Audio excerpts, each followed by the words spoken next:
Someone asked me for a recipe for erectile dysfunction, and that's what started this book. It took me 7 years to write this book, and as I wrote it, I really began to see all the shame that we have around sexual energy. And let's be honest, if it wasn't for sex, none of us would be here. There would be no life. Life is fundamentally about sex. And in Chinese medicine, we use this sexual energy to stay healthy and stay young.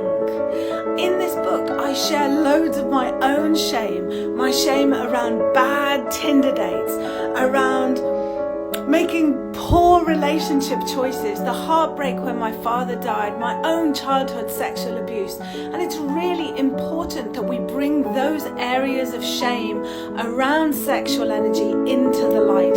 And that's what this book is all about. It's got my heart and soul in it. So if you want to be the best Valentine you can be for yourself, why not have a look at this book? May you be happy and may you be well. And may you really heal from any sexual trauma.